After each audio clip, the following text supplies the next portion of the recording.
போட்ட மாதிரி தூக்கம், நோ மன அழுத்தம், பெட்ரூமில் வைக்கப்படும் பூ. தற்போதைய காலகட்டத்தில் மிக முக்கியமான நோயாக பார்க்கப்படுகிறது மன அழுத்தம்தான். நமக்கு ஏற்படும் மன அழுத்தத்தினால் பல பிரச்சனைகள் ஏற்படுகிறது. குறிப்பாக தூக்கமின்மை ஏற்படுகிறது. இன்றைய சூழலில் பலரும் தூக்கம் வராமல் தவிக்கின்றனர். இந்த மன அழுத்தம் காரணமாக மட்டுமல்லாமல் நம் வாழ்க்கை முறையும் ஒவ்வொரு காரணமாக அமைந்துள்ளது. ஆரோக்கியமற்ற உணவு, நீண்ட நேரம் செல்போனை பயன்படுத்துவது, நேரம் தவறி உண்பது என பல பிரச்சனைகளால் நாம் தூக்கம் கெடுகிறது. முறையான தூக்கம் இல்லாததால் நமக்கு உடல் சார்ந்த பிரச்சனைகளும் பல ஏற்படுகின்றன.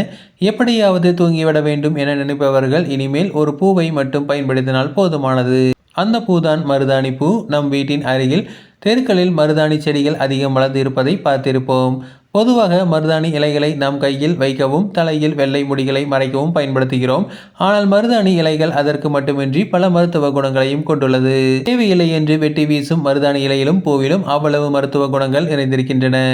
மருதாணி இலைகள், பூக்கள் மற்றும் விதைகளை எவ்வாறு பயன்படுத்தலாம் என மருத்துவர் கார்த்திகேயன் கூறியுள்ளார். அவரது பேட்டியில் மருதாணி பூவில் பல மருத்துவ குணங்கள் உள்ளன. இது தோல் காயங்கள், சொரியாசிஸ் போன்ற நோய்களை பாதித்த இடங்களில் அரைத்து பூசப்படுகிறது. இந்த பூ செரிமானத்திற்கு உதவுகிறது. சிலர் நோய் எதிர்ப்பு சக்தி அதிகரிக்க மருதாணி பூவை சாப்பிடுவார்கள். சிலர் மன அழுத்தத்தை போக்க நல்ல தூக்கம் வர இந்த பூவை தலைக்கு அடியில் வைத்து தூங்குவார்கள். மருதாணி செடியின் விதைகளை சாம்பிராணியுடன் போட்டால் நல்ல மனம் வரும் எனும் தெரிவித்துள்ளார்.